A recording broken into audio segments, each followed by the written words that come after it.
आप और मैं हूं आपके साथ अदिति शाह। लोकसभा में विपक्ष के नेता और कांग्रेस सांसद राहुल गांधी जम्मू कश्मीर पहुंचे हैं। राहुल गांधी जम्मू कश्मीर के 2 दिन के दौरे पर हैं। राहुल गांधी के लिए जम्मू कश्मीर प्रायोरिटी स्टेट तब से है जब से उन्होंने भारत जोड़ो यात्रा का रूट मैप तैयार किया था। कन्याकुमारी से शुरू हुई राहुल गांधी की भारत जोड़ो यात्रा 3570 किलोमीटर तय करने के बाद श्रीनगर में खत्म हुई। भारी बर्फबारी के बीच राहुल गांधी की भारत जोड़ो यात्रा 145 दिन बाद श्रीनगर में खत्म हुई थी। यहाँ राहुल ने क्लोजिंग सेरेमनी के दौरान लाल चौक पर तिरंगा झंडा फहराया था और शेरे कश्मीर स्टेडियम में 35 मिनट तक अपना लंबा भाषण दिया था। इसके बाद राहुल गांधी अगस्त महीने में कश्मीर पहुंचे थे। राहुल की इस ट्रिप को राजनीति से दूर रखा गया था। यहाँ उन्होंने अपनी मां सोनिया गांधी से मुलाकात की थी। अब राहुल गांधी एक बार फिर कश्मीर दौरे पर है। ये दौरा कांग्रेस और राहुल गांधी दोनों के लिए खास है क्योंकि जम्मू कश्मीर में 10 साल बाद विधानसभा के चुनाव होने जा रहे हैं। तारीखों का ऐलान हो चुका है।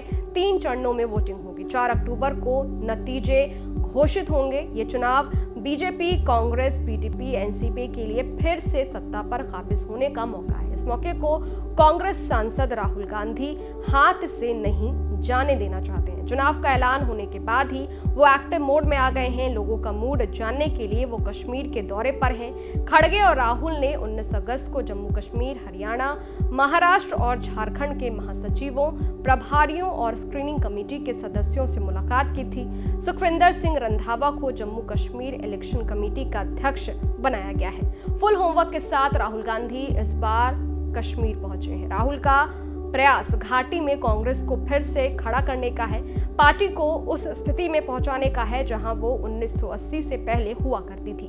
घाटी में तब कांग्रेस का एक छत्र राज हुआ करता था। लोकसभा चुनाव में इंडिया गठबंधन को मिली सफलता को देखते हुए राहुल विधानसभा चुनाव में भी सभी भाजपा विरोधी पार्टियों को एकजुट रखना चाहते हैं। वो विधानसभा चुनाव में भी गठबंधन की रणनीति पर बात करेंगे।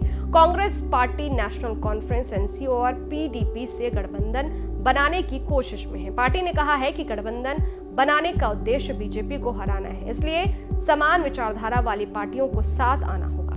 कांग्रेस महासचिव गुलाम अहमद मीर कहते हैं कि एनसी और पीडीपी के लिए राज्य का मुद्दा व्यक्तिगत मुद्दों से ऊपर होना चाहिए। इंडिया ब्लॉक नेशनल लेवल पर बना है। जम्मू कश्मीर में भी तीनों पार्टियों को मिलाकर चुनाव लड़ने की जरूरत है। मीडिया रिपोर्ट्स के मुताबिक गांधी परिवार चाहता है कि पूर्व सीएम गुलाम नबी आजाद की पार्टी में वापसी हो।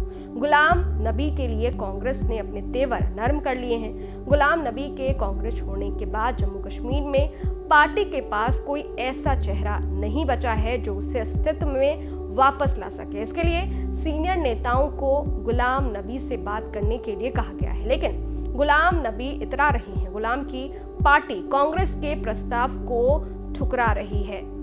राहुल गांधी के सामने कश्मीर में वैसी ही चुनौती है जैसे उनके सामने यूपी में है।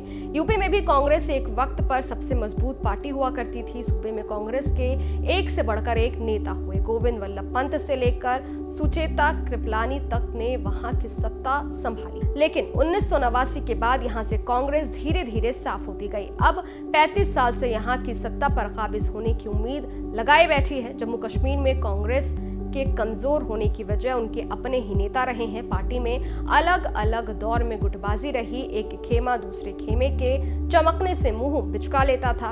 होता यह था कि पार्टी टूट जाती थी और इसका असर विधानसभा चुनाव में होता था। 27 अक्टूबर 1947 के बाद से जम्मू कश्मीर में 19 सरकारें रही। इसमें से 11 सरकारों का हिस्सा कांग्रेस रही। राज्य में कांग्रेस का हाल वैसा ही हुआ है जैसे उत्तर प्रदेश में है। जैसे जम्मू कश्मीर में पीडीपी, एनसीपी के मजबूत होने से कांग्रेस कमजोर होती गई, वैसे यूपी में सपा बसपा के बढ़ते जनाधार से कांग्रेस का आधार कमजोर होता गया। जिस तरह कश्मीर में कांग्रेस एनसी और पीडीपी के सहारे फिर से खड़ा होने की कोशिश में जुटी है, वैसे वो यूपी में सपा के दम पर अपने आधार को मजबूत करने में लगी है। इन दोनों राज्यों में कांग्रेस का अकेले दम पर खड़ा होना बेहद मुश्किल दिख रहा है क्योंकि उसके पास ना तो अब दोनों राज्यों में स्टेट लेवल पर कोई दिग्गज नेता बचा है और ना ही कार्यकर्ताओं में वैसा जोश बचा है। कश्मीर में कांग्रेस को फिर से खड़ा होना है तो उसे पीडीपी और एनसी का सहारा लेना ही होगा। केंद्र शासित इस राज्य में कांग्रेस के जो सबसे बड़े नेता गुलाम नबी आजाद है, जिनके बारे में भी हमने जिक्र किया, उससे अलग होना कांग्रेस को कहीं ज़्यादा नुकसान पहुंचा रहा है। यानी यूपी की तरह ही यहाँ पर भी उसके पास कोई बड़ा चेहरा नहीं बचा है, पार्टी का संगठन भी यहाँ मजबूत नहीं रहा है। ऐसे में राहुल गांधी के लिए जम्मू कश्मीर एक बड़ी चुनौती है।